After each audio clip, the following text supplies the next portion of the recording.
So now let's talk about the thermoset, alright, where we talk about 5 of the materials that we say we're going to discuss, right? So we start off with the polyester first because it comes in the slide first, alright? So the polyester is the most widely used material, just to remember, alright? And it's a thermoset, yeah. And it is looking like this, alright, like your spectacle, alright, spectacle, your cloth. It looks like this, alright. It can also be look like all this stuff, or your waterproof material, alright, for your clothes, alright. So this is the raw material that of a polyester, if you need to know. And it is a reaction between a glycol and an unsaturated dibasic acid.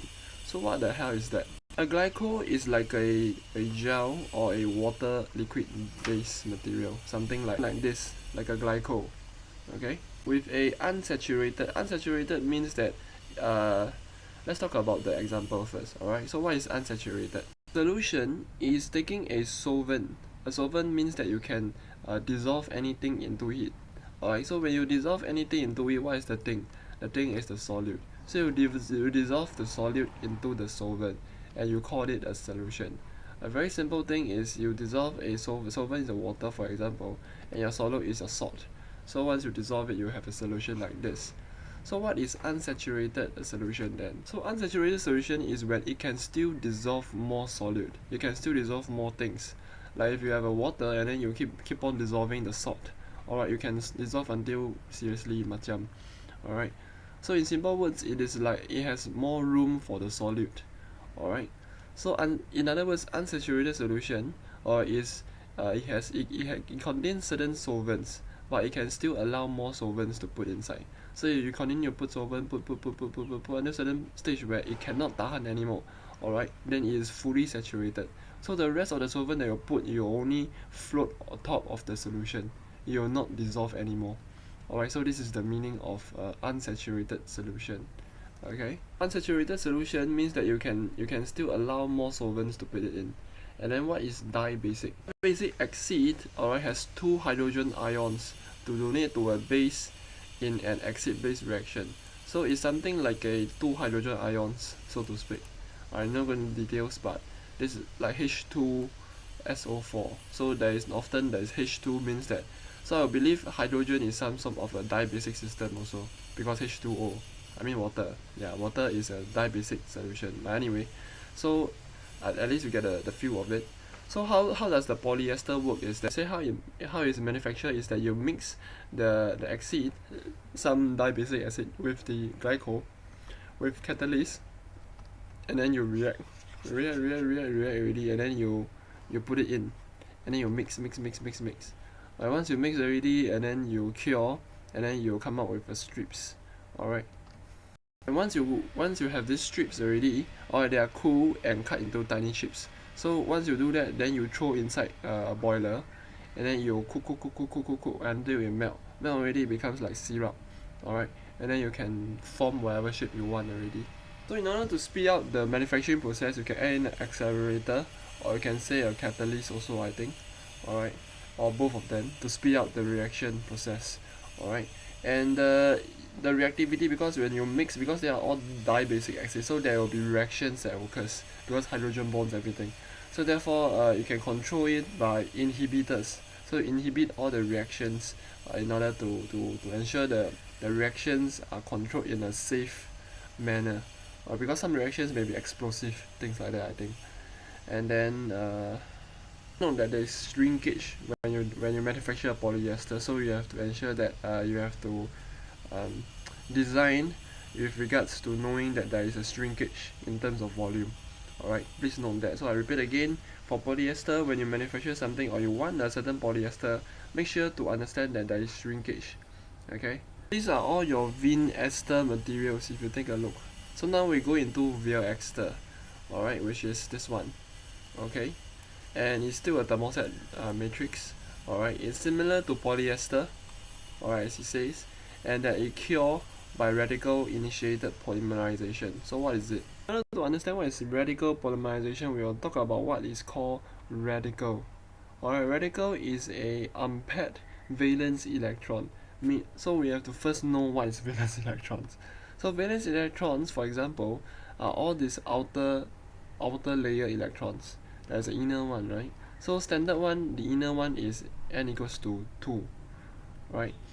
I think I forget already, but anyway, so that is just saying that the outer layer of this whole structure of the atom or a molecule has all the valence electrons. So it's 1, 2, 3, 4, 5, 6.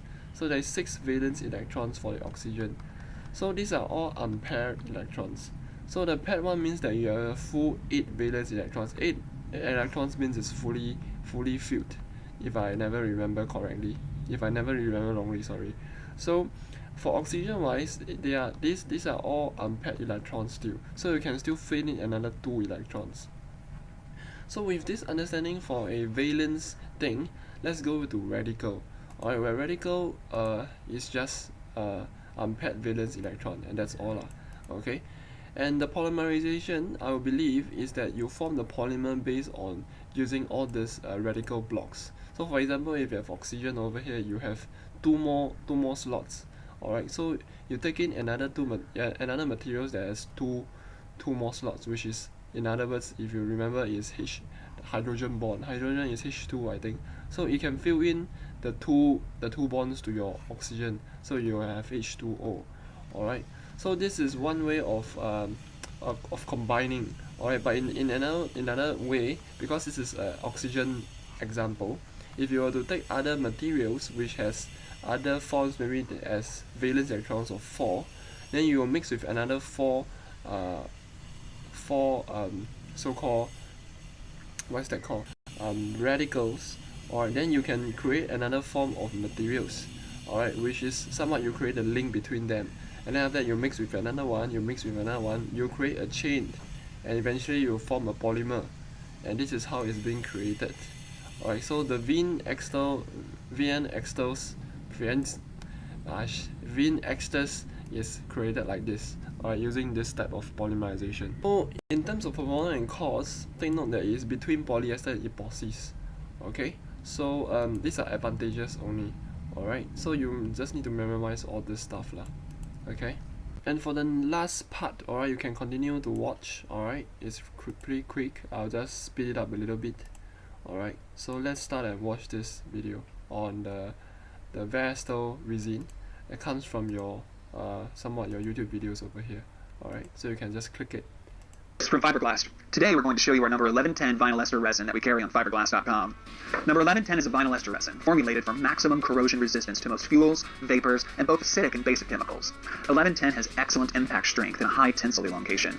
Vinyl ester resins are a cross between polyester and epoxy resins. They're commonly used in marine industry because they can resist water absorption and have great corrosion resistance. Those same properties also contribute to their use in building and repairing chemical storage tanks. As they've become more common, the applications for vinyl ester resins have expanded into racing and aerospace applications as well. Our number 1110 vinyl ester resin is easy to pour due to its low viscosity, so there shouldn't be an issue measuring out the perfect amount you need. The low viscosity also makes this resin a popular choice for resin infusion applications. Due to its 3-month shelf life, we recommend purchasing 1110 on a project-to-project basis, rather than as an inventory item, but our first quality guarantee ensures your resin will be perfect every time. 1110 should be catalyzed with 1.25% ME. So think of the viscosity as he says, because it is also one method of advantage, because if I never remember wrongly over here, it does say certain, will never say, okay, never mind. But the viscosity is something that is pretty important, because when you manufacture, it's easier to... The low viscosity also makes this resin a popular choice for resin infusion applications.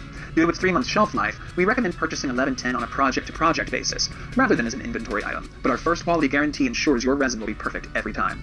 1110 should be catalyzed with 1.25% MEKP. Be sure to catalyze your resin carefully, as under-catalyzation will result in a resin that won't harden, and over-catalyzation can result in a significantly weaker laminate. Once you've measured out your resin in MEKP, add the hardener to the resin and begin mixing. We generally recommend double cupping. This means pouring your catalyzed resin into a second cup to avoid the catalyst sticking to the sides of the cup and not mixing thoroughly. 1110 vinyl ester resin can be used in infusion applications, hand layups, or spray ups. It is heat resistant and blended for toughness. Its applications include tank and vessel fabrication wherever chemical contact is involved. It can also be used as a repair resin for parts originally constructed with vinyl ester resin. Price, physical properties, and handling qualities for vinyl ester resins largely fall between polyester and epoxy resins. Vinyl ester resins do tend to offer the best elongation, corrosion, and temperature resistance of the 3 resin types. Thanks for watching Fiberglass on YouTube. Be sure to check out our number 1110 and all of our... So that's all. You just need to know that vinyl ester resins resins, but yes, corrosion resistance also, which is not very say over here, high operating temperatures, things like that. Over here got chemical resistance, meaning corrosion. Alright, so I think that's all for this video talking about van esters and polyester. So the next part, hopefully we can finish all the stuff. See you then.